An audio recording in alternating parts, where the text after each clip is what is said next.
집값이 오르면 그냥 무조건 공급 부족이고 집값이 내리면 공급이 많았다 이런 식으로 너무 후행적으로 그냥 그렇게 쉽게 얘기들을 하는 것 같아요. 그런데 특히나 서울 아파트 같은 경우는 이제 어떤 필수재 영역이라기보다는 이제 자산의 영역이거든요. 그러니까 어느 정도 유효 기간의 끝이 항상 이런 모습이 좀 나타났었던 게 패턴이고.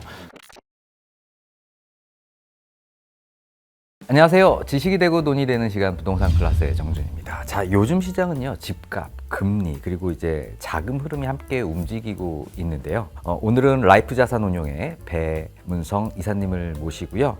지금 부동산 시장과 돈의 흐름을 한번 짚어보도록 하겠습니다. 이사님 어서 오세요. 네, 안녕하세요. 네. 네. 이사님 보니까 원래 채권 전문가로 좀 알려져 계신데 처음 최근 부동산을 공부할 결심이라는 저서를 쓰셨어요. 이런 부동산을 주제로 잡으신 이유가 있으신가요? 네, 제가 사회생활 시작을 이제 시용평가사에서 건설사들 평가하는 업무로 시작을 했었거든요. 그리고 건설사들은 뭐 예나 지금이나 이제 건설사 실적은 이제 우리나라 집값이 좌우하다 보니까 자연스럽게 이제 집값에 대해서 관심도 사회 초년생 때부터 많이 가지게 됐고, 저는 약간 이제 신평사 출신으로서 한번 좀 더 다른 시각으로 부동산 현장에서 일하는 사람은 아니지만 매크로나 채권 쪽 보는 사람으로서 부동산에 대한 시각을 한번 정리하고 전달하고 싶어서 그렇게 책을 써봤었습니다. 그렇군요. 자, 요즘 뭐 부동산 이슈 중에서 장기 보유 특별공제 개편 이야기가 있는데 이사님은 이런 개편 방향에 대해서 어떻게 좀 보고 계세요? 뭐 사실 장기 보유할수록 양도세를 낮춰주는 건 시장의 안정을 위해서 효과적인 정책이잖아요. 어느 시장이든 이게 단타 치려는 사람들이 많으면 혼란스러우니까 오래 보유할수록 이런 세제 혜택을 줄게 한 거고, 그리고 이거는 1989년에 이제 노태우 정부 때부터 시작을 했는데 그때는 10년 이상 보유하면 대략 한 30% 정도를 이제 양도세에서 이제 혜택을 주는 거였는데, 이게 어느덧 80%까지 와버렸다 보니까 급기야는 이제 이게 너무 똘똘한 한 채를 보유하는 걸 좀 심화시킨다, 그쪽으로만 자꾸 수요가 가게 한다라는 비판에 직면하니까 이게 이제 80%까지 왔는데 이걸 다시 좀 되돌리는 그런 상황에 있다. 그러니까 항상 이런 법이나 정부 정책이란 거는 그 시대의 흐름에 맞서서 변화하는 거니까 지금은 이제 너무 이 혜택을 많이 주는 게 지금 부작용이 많다 생각해서 좀 되돌리는 과정에 있다고 좀 보여집니다. 네. 그래서 보유에 관련된 부분보다 거주에 관련된 장기 거주 특별공제라는 이름으로도 좀 바뀔 것 같다라는 이런 이야기도 있는데요. 이런 비거주 1주택자에 대한 어떤 공제 축소나 폐지가 만약에 진짜 현실화된다면 부동산 시장에 어떤 변화가 좀 있을 수 있을까요? 그러니까 아무래도 그러면 고가주택 매물이 좀 늘어나는 효과는 좀 확실히 있을 것 같아요. 그러니까 물론 이게 사신 지 얼마 안 된 분들이야 뭐 이게 시세 차익을 아직 뭐 많이 본 게 아니니까 뭐 굳이 팔 필요를 못 느끼겠지만, 이제 한 10년 이상 보유하신 분들은 이제 그 사이에 특히 고가주택일수록 굉장히 시세 차익이 좀 큰 상황이기 때문에 이거를 차라리 기한 내에 팔아서 이 양도세 혜택을 보는 게 당장에 이제 나의 현금 흐름에 좋다. 이거를 미루고 난 경우에는 설사 집값이 더 올라도 세금으로 너무 많이 뺏긴다라는 계산이 서긴 할 테니까, 그러면 한 번쯤 여기서 팔고 가자라는 그런 매물들은 당연히 좀 나올 것 같습니다. 근데 이제 10년 이상 이제 기대했었던 이런 분들에게 소급해서 적용하는 거에 대해서는 어떻게 좀 보세요? 사실 소급을 한다면은 아까 말씀드린 것 같은 그런 굳이 지금 그러면 세금 혜택을 감안해서 매도하자라는 결정이 이렇게 나오지는 않겠죠. 그러면은 이거의 취지는 어느 정도 기존 보유자들의 매도도 좀 이렇게 나오게 해서 시장의 공급을, 그러니까 공급이란 게 꼭 신축만 있는 게 아니니까 기존에 보유하신 분들이 내놓은 것도 공급이고, 그런 식으로 약간 공급을 자연스럽게 더 늘리고자 하는 목적이 좀 있을 텐데, 그래서 과연 이걸 굳이 소급까지 하면서 할까? 그보다는 좀 단계적으로 좀 줄여서 이날 지났으니까 난 이제 그럼 이제 차를 그냥 보유하겠다 이렇게 하기보다는 단계적으로 줄여나가면 이날을 지났어도 비록 그때 못 팔았지만 지금 팔면 나중보다는 더 세금을 덜 낼 수 있다 하면은 고민하다가 매도가 나올 수도 있고, 이게 단계적으로 혜택을 줄여나가는 식으로 설계되지 않을까, 좀 그렇게 예상해 봅니다. 뭐 결국 단계적으로 장기 보유 특별 공제를 줄이면 뭐 매물 잠김 현상보다는 오히려 매물이 좀 더 많아져서 주택 가격이 약간 조정받을 수 있을 거다, 이런 기대를 하시는 분들도 있더라고요. 이런 기대가 맞나요? 저는 기본적으로는 그게 조금 합리적인 기대라고 생각은 하고 있고요. 아무래도 매물도 이날 이후로는 이제 혜택 없다 이런 식으로 해버리면은 너무 많은 게 이제 그 날짜 전까지는 나오다가 그 이후에는 이제 다시 쑥 잠겨버리는 식으로 이게 변동성이 너무 커지니까 아무래도 단계적으로 이렇게 매물이 나올 수 있도록 그 방향으로 가는 게 맞지 않나 좀 생각합니다. 네. 자, 이렇게 해서 뭐 시장에 지금 어느 정도 아파트 가격의 조정이 좀 필요하다 이렇게 보시는 거죠? 조정이 필요하다라기보다는 지금은 기대 인플레이션이 너무 높은 상태라는 생각이 드는 거예요. 왜냐하면 저희가 지난 10년 돌아보면은 특히 서울은 거의 뭐 우상향, 그것도 완전 급등하는 그런 장세였었다 보니까 사실 경제학에서 보면 기대 인플레이션은 어려운 개념이 아니라 그냥 최근 상승률을 사람들은 거의 그대로 지금의 기대 인플레이션으로 넣거든요. 그러니까 최근까지도 너무 많이 올랐다 보니까 앞으로도 더 오를 거다라고들 기대를 하고 있으면 그러면 실제로도 자꾸 그런 식으로 수요가 간다라는 건데 이런 기대 인플레이션이 자꾸만 너무 강화되는 것 자체는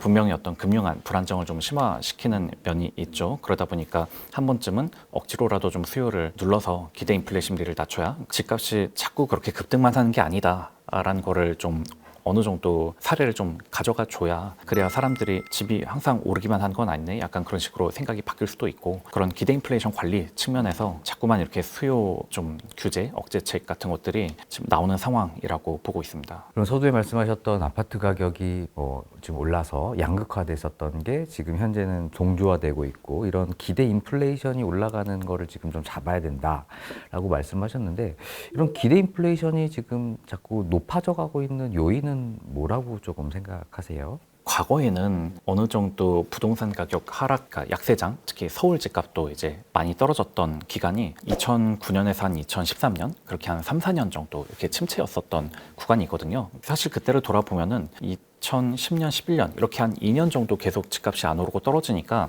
2012년부터는 기준금리도 약간 내리고 또 규제도 약간 풀어도 그래도 사람들이 이제 집값 안 올라. 그러니까 한 2년쯤 하락하니까 웬만큼 조금 이렇게 뭘 풀어주고 해도 사람들이 안 사니까 2013년까지도 이렇게 하락장이 지속이 됐었거든요. 반면에 지금은 거의 한 2014년 이후 어쨌든 그때부터는 이제 빚내서 집 사라라는 정책으로 좀 전환이 됐고 그 뒤로는 이제 집값을 이제 좀 약간 그쪽으로 수요가 갈 수 있도록 그런 정책을 써 왔는데 그 2015년부터 대략 지금 올해까지 개중에 하락장이 2번 정도 있긴 했었는데 이 하락장의 기간이 불과 한 반년에서 한 9개월 정도에 불과했었습니다. 그러면은 사람들은 그 정도밖에 하락을 안 하면 기억에서 사라지거든요. 사라지기도 하고 또 이게 학습 효과가 생겨서 집값이 떨어지기도 하는데 가끔 떨어지기도 하는데 반년만 참으면 되는구나.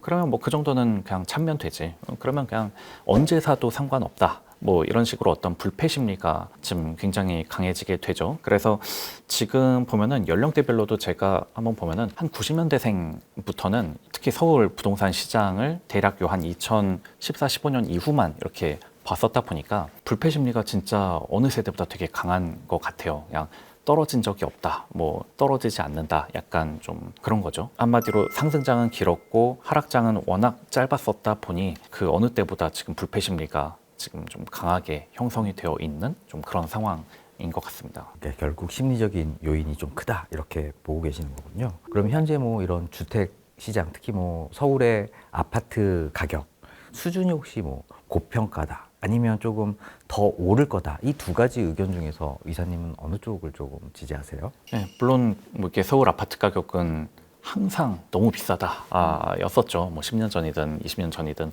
근데 저는 이게 상대적인 그 레벨 비교를 해 보면은 이거를 가장 그래도 쉽게 직관적으로 판단할 수 있는 게 결국은 임대 가치 대비 보유했을 때의 가치가 얼마나 차이가 나는가. 그게 결국 우리나라는 그 갭이 보여준다고 생각하거든요. 집값이 전세가보다 얼마나 비싸냐라는 건데 그게 이제 과거 추세를 보면은 2006년도 그때가 이제 서울의 집값이 피크를 쳤을 때였고 이 2006년도 집값을 강남 아파트들이 다시 회복하는데 대략 10년 정도가 걸렸습니다. 그러니까 2006년 집값을 2016년 가서야 다시 회복을 했던 거죠. 근데 바로 그 2006년도에 전세가율이 대략 한 30%대였었거든요. 그러니까 도곡동의 신축 아파트가 집값은 15억인데 전세가는 5억 뭐 이런 식으로 그랬었는데 이게 그 뒤로 집값은 낮아지고 전세가는 올라가면서 이 전세가율이 대략 한 7, 80%까지도 올라갔었다가 지금은 다시 전세가는 뭐가 잘 안 오르는데 그에 비해서 집값이 너무 많이 오르다 보니까 이제는 뭐 잠실이나 이런 강남 3구 혹은 뭐 한강변 아파트들은 전세가율이 대략 3, 40% 정도로 과거 이제 제일 피크였었던 2006년 수준의 전세가율로 왔더라고요. 그래서 저는 전세가율이 과연 2006년처럼 저렇게 30%대를 다시 볼 수 있을까 싶었는데 결국 기어이 지금 좀 다시 본 그런 상황이고 단적인 예로 그래서 10년 전으로 돌아보면은 그때 마포의 대단지 아파트 한 채를 갭 투자하려면 한 대략 한 2억 정도만 있어도 마포의 신축 34평 아파트를 갭 투자를 할 수 있었는데 지금은 한 15억 정도가 있어야 갭 투자가 가능한 상황이니까 지금 임대 가치에 비해서 집값 자체가 지금 어느 때보다도 지금 되게 높아져 있는 상황이다. 그러니까 그런 점에서는 확실히 좀 비싸다라고 생각하는 거죠. 아, 네. 그러니까 결국 실수요 가격 자체가 이제 전세 가격이니까 전세 가격 대비 이제 매매 가격의 비율이 훨씬 더 높다 보니까 그래서 전세가율이 더 낮은 것은 이제 고평가다 이렇게 판단을 하고 계시는 거죠. 네, 그렇습니다. 예, 네. 그럼 30%의 전세가율이 약간 좀 고평가다라고 보시면 한 몇 퍼센트 정도가 서울의 아파트 가격의 전세가율에 좀 적당한 것 같으세요?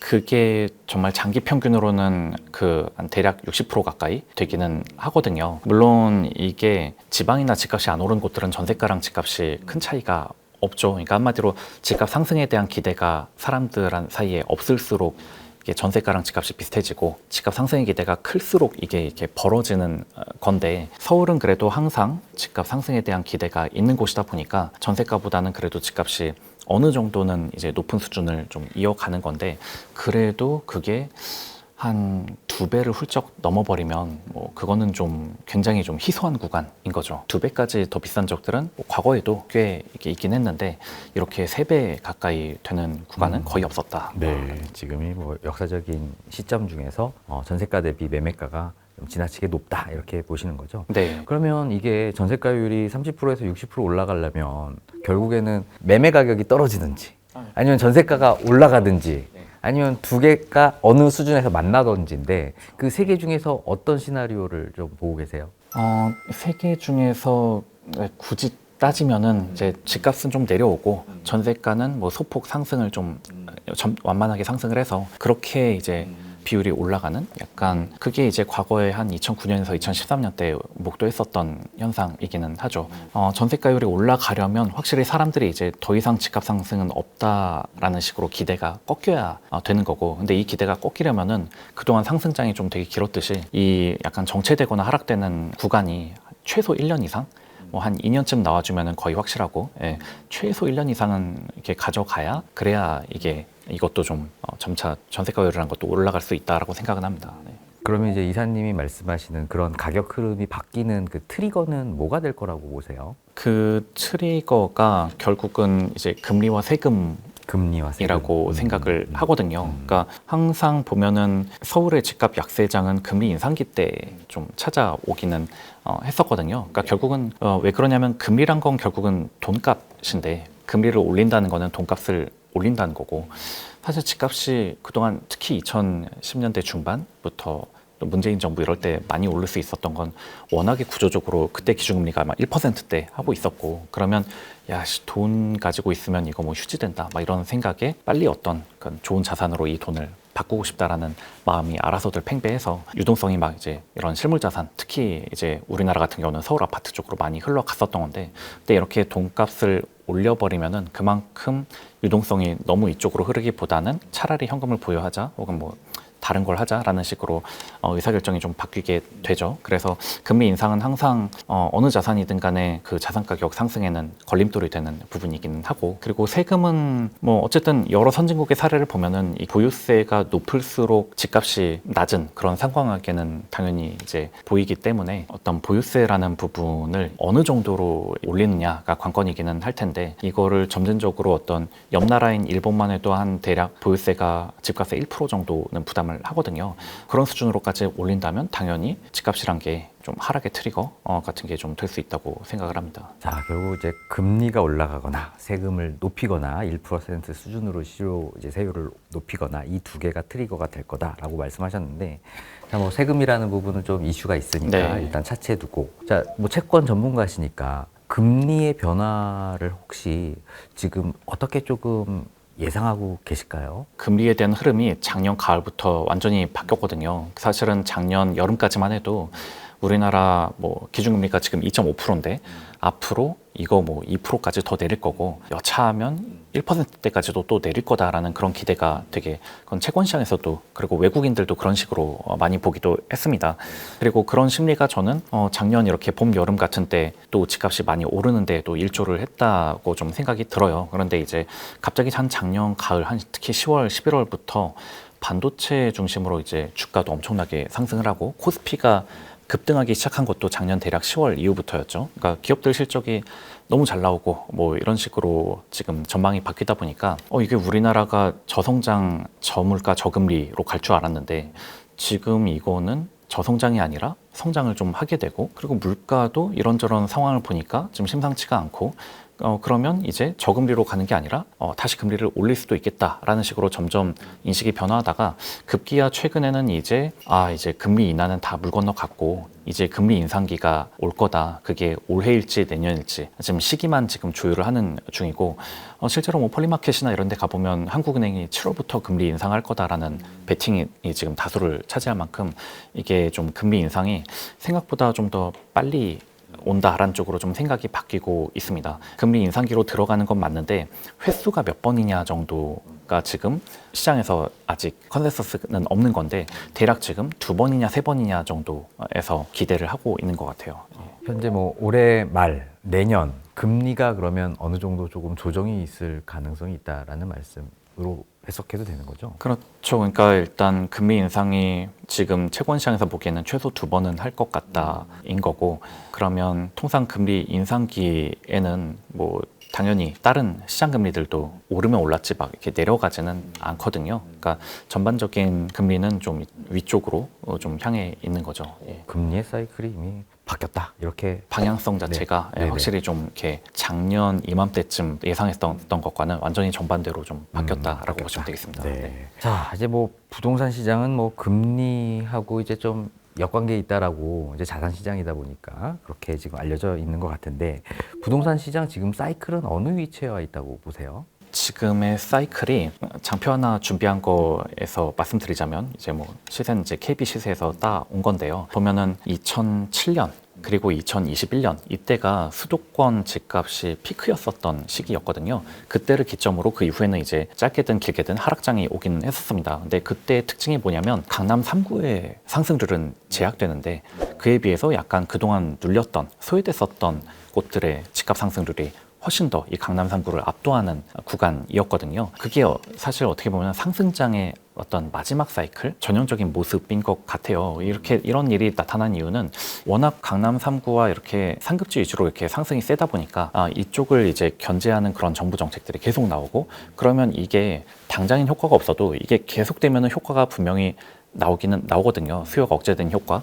가령 문재인 정부 때도 집값 잠재 실패했다라고들 우리가 잘 알고 있지만 2021년 이쯤 되면은 한 15억 이상 주택에 대해서는 이제 아예 대출 금지 이런 걸 하다 보니까 실제로 한 약간 강남 3구 이런 데들이 추가적으로 막 상승은 잘 못하고 오히려 좀 다른 데들 지방 특히 또 많이 오르고 막 그랬었죠. 이쪽을 막느라 풍선 효과로 이제 아직은 그래도 상승장이 있다 보니까 풍선 효과로 이쪽으로 그동안 소외됐던 곳으로 가는데 그러고 나면은 이제 상승장이란 것도 유효 기간은 있는 거니까 상승장이 뭐 계속 지속될 수는 없고 그러니까 어느 정도 유효 기간의 끝이 항상 이런 모습이 좀 나타났었던 게 패턴이고 그게 마침 요즘도 되게 비슷한 흐름이라서 상승장의 어떤 그 거의 막바지 사이클 지금 거기에 좀 놓여 있다라고 지금 판단하긴 합니다. 네. 그러니까 지금 부동산 시장은 상승인데 상승의 막바지 구간 정도 될 가능성이 있다. 네, 좀.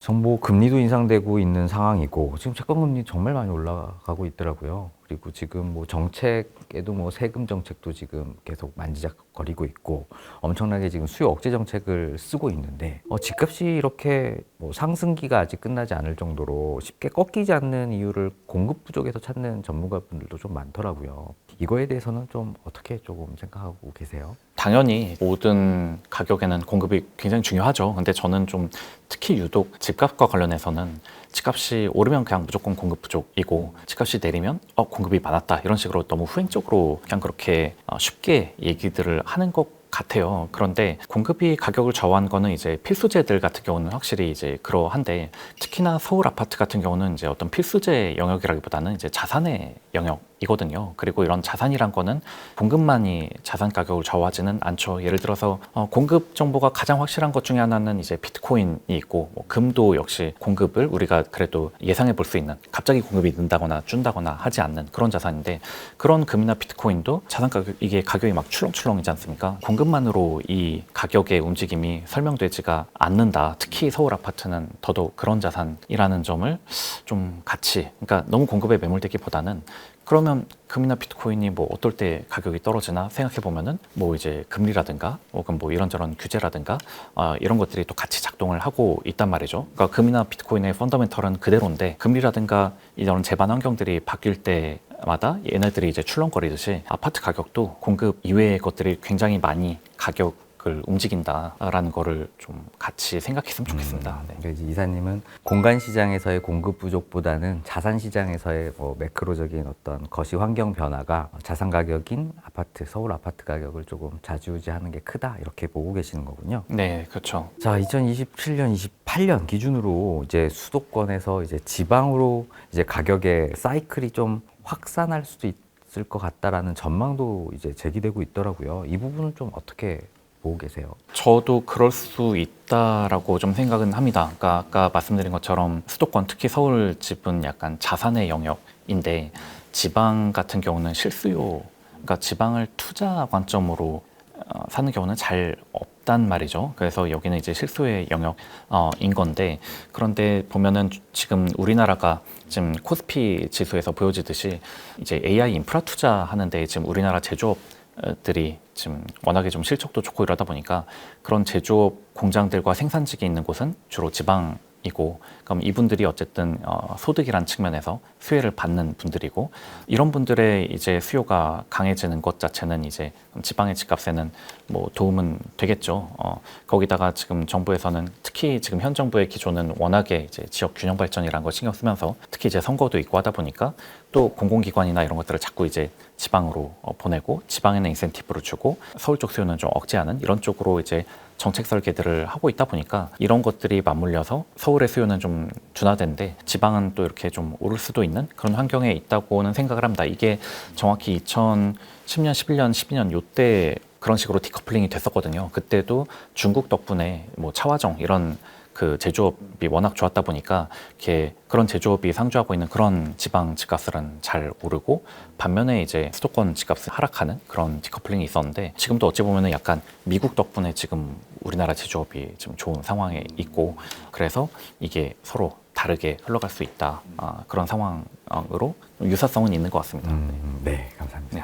금리 오르고 대출 한도 줄이면 당연히 약간 집값은 안 좋은 방향으로 가야 하는 게 맞는데 지금 불패 심리가 강해져 있다 보니 사실은 결국은 고금리라는 상황이 계속 지속이 되면은 그러면 이거는 시간 싸움이라는 생각이 들거든요.